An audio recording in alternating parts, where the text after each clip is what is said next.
en matière, en période électorale, parfois on voit des citoyens, par exemple, qui disent qu'on ne va pas aller voter parce que je n'ai pas de candidat, je n'ai pas de quelqu'un qui peut me rassurer. Alors, quelle est la contribution du NDA en matière de sensibilisation et aussi d'éducation civique pour encourager le vote citoyen? Ok. Donc, pour revenir, ce sont des préoccupations, effectivement, que nous, particulièrement l'USAID aussi l'a intégré dans le cadre de la signature de cet accord avec le gouvernement. Donc, il est prévu, ou ce que nous faisons, c'est d'abord renforcer les organisations de la société civile au niveau local et ce qu'on appelle les fêtières. On met des subventions à leur disposition, de petites subventions à leur disposition pour procéder à une question d'éducation civique, d'éducation électorale, pour permettre à ce que ces organisations sensibilisent les jeunes, les femmes, les personnes âgées pour que ces personnes participent effectivement au processus électoral. Si vous voulez changer les choses et que vous avez l'âge admis, il faut voter pour exiger à ce point, voilà, pour changer les choses. Si vous ne votez pas, ceux qui ont voté, ils votent pour leurs partisans et ils seront au pouvoir. Exactement. C'est d'ailleurs ce qui fait que dans la compétition électorale, les gens présentent leur programme pour mobiliser leurs électeurs. Et si vous êtes citoyen libre, vous ne vous engagez pas, vous ne votez pas, vous allez subir. Alors, pour que la démocratie puisse vivre, effectivement, les citoyens doivent se trouver dedans, doivent être pris en compte nécessairement. Donc, nous avons, pour les locales, non, surtout pour les législatives dernières, nous avons eu à mettre, en plus des subventions mises à la disposition du COS, le collectif des organismes de la société civile, nous avons sélectionné des organisations de la société civile et qui ont bénéficié des financements pour faire ce relais.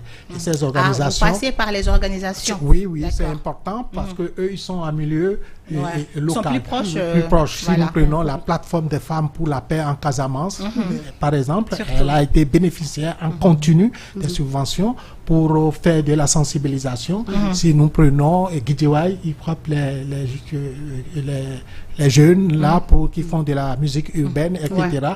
On a bénéficié des subventions de Forum du Justiciable, etc. COSIDEP, non pas Gradec a bénéficié d'autres organisations, etc.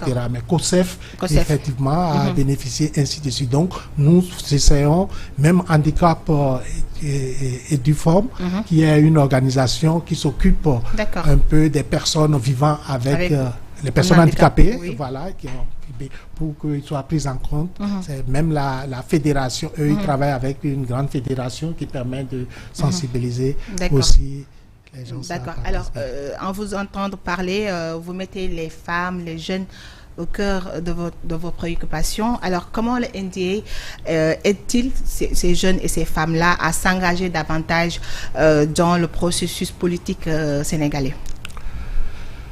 Oui, à titre de rappel, vous voyez la loi sur la parité, etc. Depuis les années 2000, etc., le NDA était déjà en soutien aux femmes. Aux femmes, donc beaucoup de femmes à l'Assemblée ou bien au niveau des postes de responsabilité qui ont été effectivement des partenaires du NDA.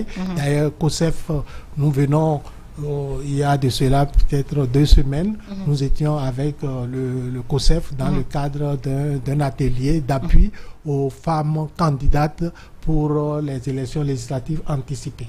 Également, on était avec l'ONP, l'Observatoire national de la parité, et il y a de cela environ 2 mois ou 3 mois pour évaluer effectivement la mise en œuvre de cette loi et aussi évaluer la participation pour les... Qu'est-ce que vous avez découvert? C'est respecté ou il y a quelque part où c'est pas respecté? En partie, la loi est mise en œuvre, mais il faut que les acteurs et les responsables chargés de l'exécution aussi soient sensibilisés. C'est un peu parce que la priorité, oui, la loi est là, les textes sont là, mais il faut les appliquer dans le fond comme dans la forme. Et à cela s'ajoute aussi qu'au niveau des compétences, effectivement, aussi, il faut rechercher, il faut renforcer aussi la compétence des femmes aussi à la base, surtout les femmes engagées, pour que ces femmes, effectivement, quand elles se retrouvent à l'Assemblée, effectivement, qu'on puisse se rendre à l'évidence que, bon, ils défendent une cause, et qu'elles ne sont pas seulement ici, pour les femmes. En politique, c'est pour les mobilisations ou pour accompagner un leader, alors qu'il y a des femmes compétentes qui vraiment peuvent avoir des places importantes au niveau de l'Assemblée. Oui, bon, c'est une partie de l'interprétation, sinon il y a de la qualité. Hein. Oui, il y a de la qualité. Il ne faut pas se leurrer, il y a de la qualité, il y a de la compétence, et il faut leur donner l'opportunité pour effectivement se rendre à l'évidence que, oui, et comme on dit, il y a de la transpiration, mais c'est juste les poils qui ne permettent pas de le voir. Sinon, il y a de la qualité, et nous, dans notre démarche actuellement, en travaillant avec COSEF, en travaillant avec l'ONP, c'est effectivement commencer par appuyer davantage, faire ce soutien, ce coaching pour permettre à ce que les femmes soient aussi bien représentées à l'intérieur des et d'ailleurs, c'est votre une dernière activité que vous avez voilà, organisée. avec les femmes candidates et pour les prochaines. Même aussi travailler beaucoup plus aussi avec les partis politiques pour que les femmes émergent aussi. Parce que si vous notez, il y a peu de femmes qui sont chefs de partis politiques actuellement dans le positionnement sur les listes. Généralement, bon, si vous n'êtes pas le leader, on ne vous trouve pas comme tête de liste. Donc, il faudrait effectivement renforcer, appuyer ces femmes pour qu'elles soient en mesure de se donner ces capacités, à savoir être femmes, disons, être à la tête de leur institution et effectivement et faire des listes leur permettant de se positionner. Mais il faut l'avouer, le Sénégal est à un niveau quand même très acceptable par rapport à la sous-région. Le Sénégal n'est pas à la traîne. Le Sénégal ici, il y a de l'expérience, disons, à profiter de l'expérience qui peuvent servir de faire des témoignages très positifs par rapport. Mais maintenant, il faut y aller plus loin. Il faut aller plus loin. Oui, il le faut. Il le faut parce que tout le temps, vous entendez les femmes se plaindre parce que, comme dans le gouvernement, malheureusement, il n'y a pas beaucoup de femmes et elles se plaignent tout le temps de ça. Oui. Bon, mais la qualité, ce n'est pas aussi... Bon, il y a une analyse qu'il faut relativiser par rapport à ça, et celui qui a été élu, disons, à son programme. Oui. Et donc, nous, on n'est pas des donneurs de leçons, mais on appuie.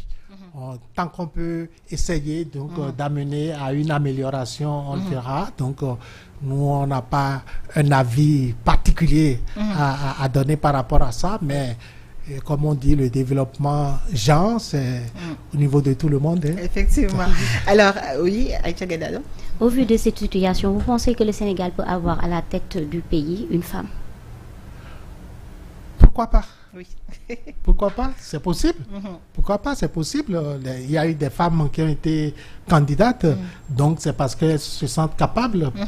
Donc le processus peut-être est lent, mais ça viendra. Ça viendra la veille.